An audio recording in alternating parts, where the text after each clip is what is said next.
আপনি কি কখনো এমন জায়গার কথা শুনেছেন যেখানে সূর্য ডোবার পর নিস্তব্ধতা ছাড়িয়ে ভেসে আসে কান্নার আওয়াজ, যেখানে মানুষ হঠাৎ করে হারিয়ে যায় আর কখনো ফিরে আসে না? আজ আমরা আপনাদের নিয়ে চলেছি বাংলাদেশের এমন ৫টি জায়গায় যেগুলো ঘিরে আছে ভয়াবহ সব রহস্য, অলৌকিক অভিজ্ঞতা আর গা শিউরে ওঠা ঘটনা। ভয়ের জন্য প্রস্তুত তো?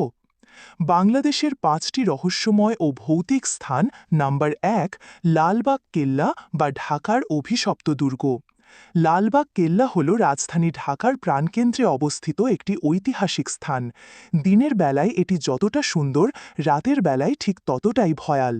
অনেকে বলেন এই কেল্লার নিচে রয়েছে গোপন সুড়ঙ্গ, যেখান দিয়ে ঢাকায় আসা শত্রুরা নিখোঁজ হয়ে যেত। কিন্তু সেসব সুড়ঙ্গ কি কেবল যুদ্ধের কৌশল ছিল, নাকি ছিল কোনো অশরীরীর আবাস? প্রত্যক্ষদর্শীদের মতে রাতের অন্ধকারে এই কেল্লার ভেতর থেকে শোনা যায় হাসি, কান্নার আওয়াজ, অদৃশ্য পায়ের শব্দ, এমনকি অন্ধকার ছায়া। প্রশাসনিক নিষেধাজ্ঞা থাকা সত্ত্বেও অনেকে চ্যালেঞ্জ নিয়ে রাতে কেল্লায় প্রবেশ করেছেন, কিন্তু আর ভোর পর্যন্ত ফিরে আসেননি কেউ। ২০০৭ সালের ঘটনা। একদল যুবক লালবাগ কেল্লার নিচের সুড়ঙ্গে ঢুকে পড়ে, কিন্তু সকালে তারা আর ফিরেনি। তারা নিখোঁজ হয়ে যায়। ২ জনকে মুমূর্ষু অবস্থায় উদ্ধার করা হলেও তারা আর কখনোই কথা বলেনি।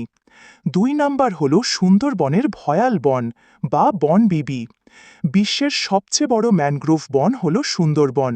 বাঘ, কুমির, সাপ এসব প্রাকৃতিক ভয়ের বাইরেও আছে আরেকটি ভয়, যা চোখে দেখা যায় না কিন্তু শরীরে অনুভব করা যায়।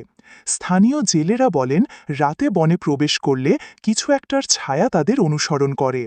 কেউ বলে বনবিবি নামের এক অশরীরী আত্মা এই বনকে রক্ষা করে, কিন্তু যদি না করে, যদি সেই ছায়া আসলে কিছু আরও অশুভ হয় তাহলে? একবার এক মাঝি পরিবার হারিয়ে যায় সুন্দরবনের গভীরে। ফিরে আসা একমাত্র মানুষটি আর স্বাভাবিক থাকেনি। আঞ্চলিক লোকেরা এই ছায়াকে ডাকিনী, অপদেবতা, বনভূত ইত্যাদি বলেও ডেকে থাকেন।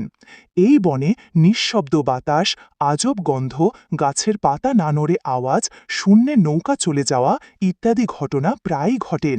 তাই রাতে কেউ এই বনে যাওয়ার সাহস করে না।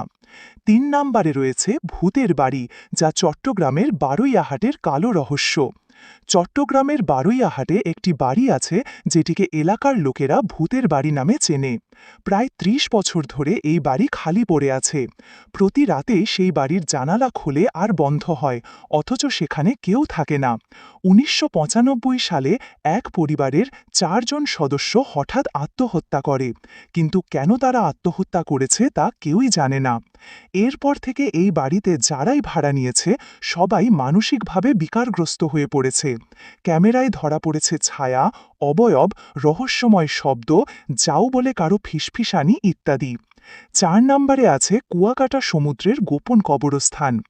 বাংলাদেশে পর্যটনদের প্রাণকেন্দ্র হল কুয়াকাটা, কিন্তু এখানে সৈকতের পাশাপাশি রয়েছে একটি পুরাতন কবরস্থান, যেখানে সন্ধ্যার পর কেউ ঘেঁষে না।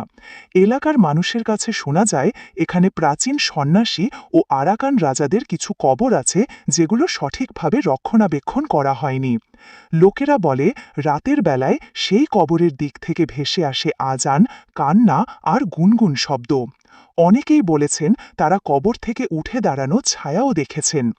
৫ নাম্বার স্থান হল ভুতুড়ে রেল লাইন। যমুনা সেতুর নিকটবর্তী স্থানে নিখোঁজ ট্রেন নামে এক ট্রেন রয়েছে। এটি বহু বছর আগে হারিয়ে যাওয়া এক ট্রেন। যমুনা সেতুর আশেপাশের রেল লাইনে অনেক অদ্ভুত ঘটনা ঘটে। ট্রেন আসার শব্দ হয়, কিন্তু ট্রেন আসে না। সিগন্যাল পড়ে, অথচ গাড়ি আসে না। অনেকে বলেন এটা হলো নিখোঁজ ট্রেন, একটি ট্রেন যা ১৯৭১ সালে নদীতে পড়ে যায়, আর তারপর থেকে মাঝে মাঝে রাতের বেলা তার ছায়া নাকি ফিরে আসে। ট্রেনের হুইসেল, ধোঁয়ার গন্ধ, কাপা জমি, কিন্তু কোনো ট্রেন নেই। বিজ্ঞান কি এসব ব্যাখ্যা করতে পেরেছে, নাকি এসব সত্যি অন্য জগৎ থেকে আসা কোনো বার্তা? বাংলাদেশ শুধু প্রাকৃতিক সৌন্দর্যের দেশ নয়, বরং এক রহস্যের ভাণ্ডার। এই ৫টি জায়গা আমাদের দেখিয়ে দেয় প্রাচীন ইতিহাস, লোককথা আর আধুনিক বাস্তবতার মাঝে লুকিয়ে আছে এক অন্য জগৎ। ভিডিওটি ভালো লাগলে এখনই চ্যানেলটি সাবস্ক্রাইব করুন। ধন্যবাদ।